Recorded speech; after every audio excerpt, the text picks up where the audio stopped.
you're about to be, you're one of the stars in what is going to be probably the biggest movie of the year, and certainly one of the biggest budget movies ever made, right? And so you're playing Alan, how do I say your last name? Alan Adale. Alan Adale in Ridley Scott's new Robin Hood movie. The movie is opening at the Cannes Film Festival in May. You're going. You're sharing screen time with Cate Blanchett, Scott Grimes, and your old buddy Russell Crowe. So tell us a bit about how you landed this gig.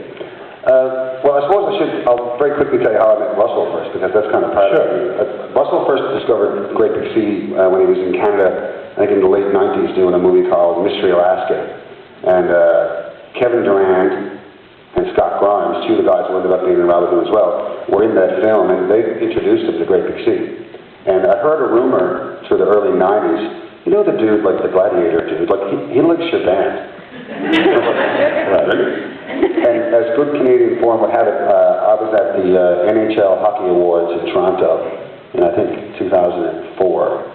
And I gave out the trophy, and later on in the show, while I was out sat next to somebody in the audience, they announced, and now to present whatever trophy it was, Russell Crowe, and I was like, I gotta go meet Russell, I gotta go find out if this is true. So I went backstage and said hello, and that's where we first met, and then our band played the Molson Act Theatre a little while later. We got together, we were writing songs together, went to Australia, did a record with his band, he wrote a few songs for the Great Big Sea records. Anyway, become friends. Yes. He called me about 2 years ago and said, hey Al, how's it going? Hey man.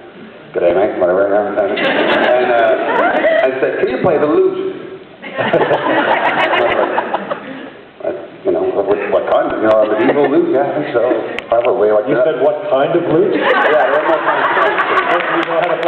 I've become a bit of a lute nerd. Right. You were worried that there would be a kind you can't play. Yeah, well, it's true. I mean, there are, like, the new Renaissance, the newer the lutes get, the bigger they get, the more complicated they get. But Renaissance lutes are kind of difficult. But thankfully, medieval lutes are a bit less difficult and a little more. They're basically bazookies, and we play bazooki all the time in Great Big Sea. So anyway, I said, well, why do you ask? And he said, well, would you be interested in coming to LA to read for a film role, because we need a musician for this project we're doing. And I asked him when it was. And he told me they were doing Robin Hood, and then he wanted someone to play Alan Adale. And I was like, come on, man, I was born for that. So I went. So you didn't flinch. You're like, no, you didn't think like that for a moment, I've never done acting before, or something, because you haven't, right? Or have you? Not really, no. But now that you mention it, I probably should have been more. This is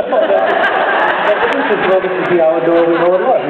You're like, I'm doing it, I'm going. Sure. So then you get cast in this film. Yeah. Did it ever sink in that at what point did it sink in that you're actually now acting in a film with Russell Crowe and Cate Blanchett? Yeah, day one really, when we went, I mean, I did all the prep stuff, and that was really fun. It was sort of like a Merry Man boot camp that we all went to. I'm serious, we went to Russell's farm in Australia, and for 3 weeks we all did this training regiment of, horse riding and archery and sword fighting and fitness and all this kind of stuff. Wow.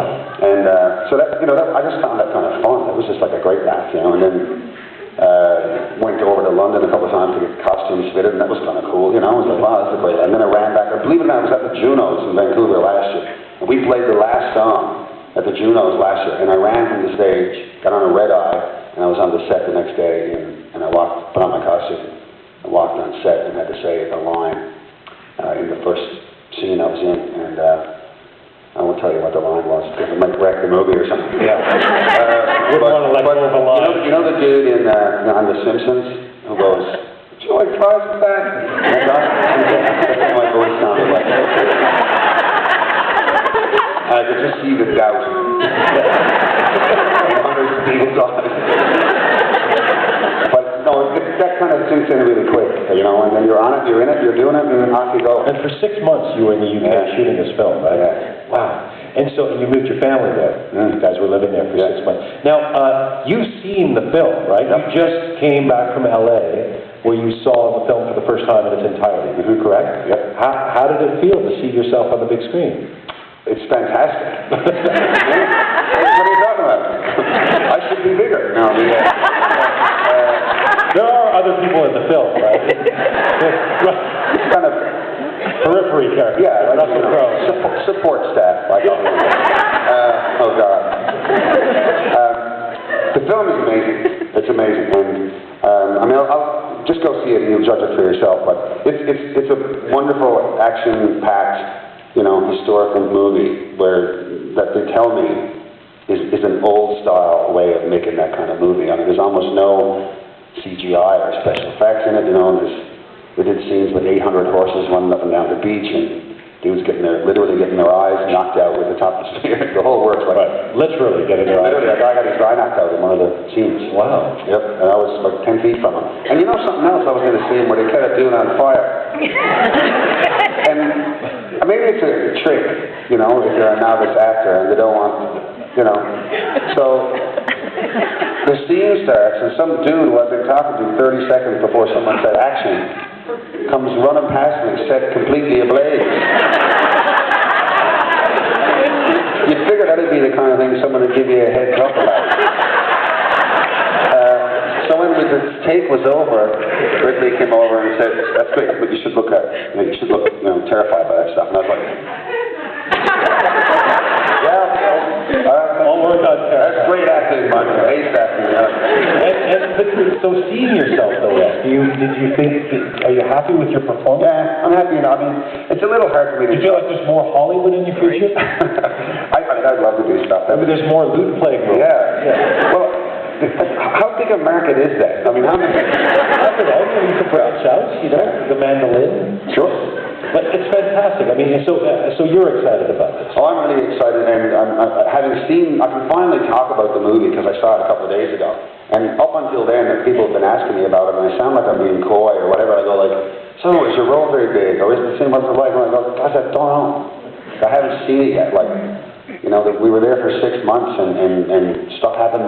They filmed stuff other than me for some reason. But it's amazing, and it's a real thrill ride. I mean, the coolest thing about it, to be honest, it was to be a part of such a massive art movement. I mean, and it sounds a little weird to say that probably, but, you know, to be in a place where there are great actors and great writers, and to watch their skill set work.